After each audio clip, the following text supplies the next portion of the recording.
Thor from Thor Ragnarok. Love this movie, love this character, and I love this design. This is a new design for Thor in terms of how he looks. You know, he's had his hair cut, he's got different weapons. This is the Gladiator Thor from Sakaar. If you've seen the movie, you know that he takes on Hulk in the arena, and this is the look that he had when he took on the Hulk. It actually comes with the Hulk figure. Is a builder figure from Marvel Legends, and it comes with different figures. You get Thor, you get Loki, you get Hela, you get the female version of Thor, you get a classic Thor, and you get Ares as well. Those figures, they all come with pieces of the Hulk, the Gladiator Hulk from Thor Ragnarok. So with this figure, you get the helmet and you get the head of the Incredible Hulk included. You've got the two swords, the retractable swords that he uses in his fight against Hulk. And I just love this character design. We're going to take a closer look at this. We're going to take a look at the face sculpt and see how well it resembles Chris Hemsworth. And yep, I'm just going to take a good look at this, and we're going to review and see how well it resembles Thor. Also his articulation. We'll see if we can get him in some warrior poses and some fighting poses that resemble some of the stuff that he was doing in the movie as well, if possible, and just some inventive poses that we can get him into. Anyway, looking forward to unboxing this. Let's take a closer look at Thor and the character design of Thor from Thor Ragnarok. So this Thor Ragnarok character, I really like the design. Just great to see him with these traditional helmets. It was inspired by the traditional Thor helmet, actually. The designers was saying that's what they wanted to go with. I like the fact that he's got the kind of paint, like it's a symbol. Obviously he's a gladiator, he's owned by Sakaar, and he's an entertainer now. And yeah, just like these weapons as well, just really good. And just the paint job along the piece in terms of just these symbols, these signs, it's really beautiful as well. And this leg piece as well, it goes all the way down to, you know, his ankles, which is really good. And the cape, in terms of like half of it seems a bit destroyed, so it kind of pegs onto here and onto his shoulder, but another part just here, just to get that effect. Yeah, it's really nice design. I mean, if you compare it to the art of Thor Ragnarok, as you can see, this is a really good book in terms of looking at the design of the character and of the characters of this movie. It's really nice, especially because the movie was very colorful as well, Jack Kirby inspired, as you can see by the outer kind of the inner shell of the book.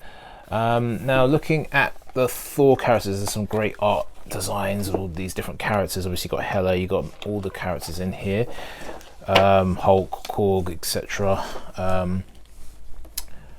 But yeah, we're talking about Thor. So if you look at this is the final design, and as you can see, the likeness is really good. You know, just the colors and the likeness is just, it's exactly the same. This is great to see the different iterations. There's Thor without the helmet, same design. Again, Thor with the helmet, just as we see this piece has. And yeah, it's really good. And there's some different designs here from just different iterations of the suit. Again, being a gladiator, he's going to have certain armored look, and these are very interesting. Again, having the helmet really makes it pay homage to the old Thor from the comics, and that's what the designers were saying.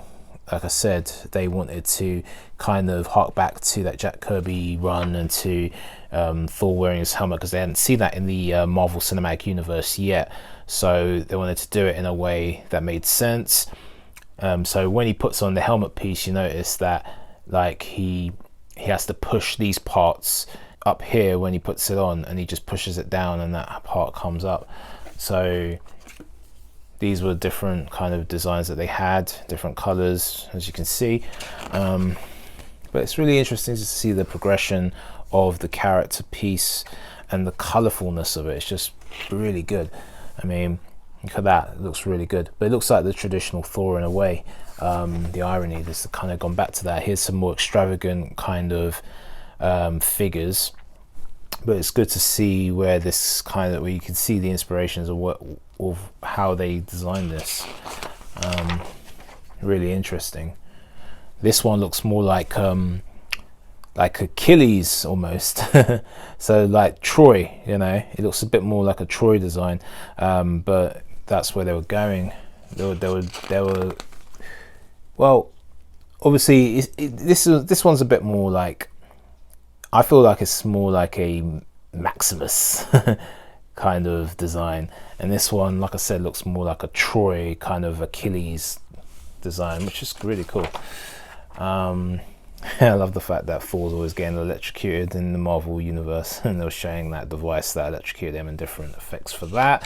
So that was really nice.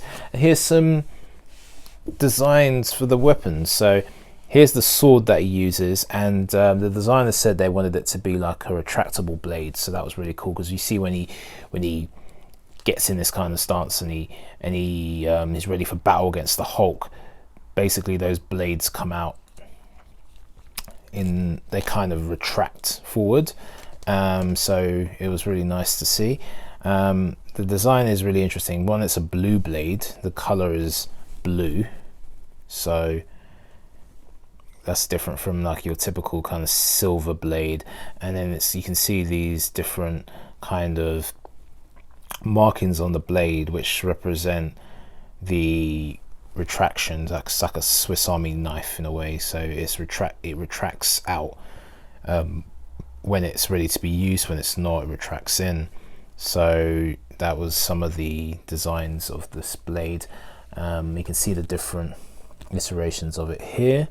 So again, the figure is, the design is very close to the movie, very movie accurate, but it's also great just to see the progression of the character, and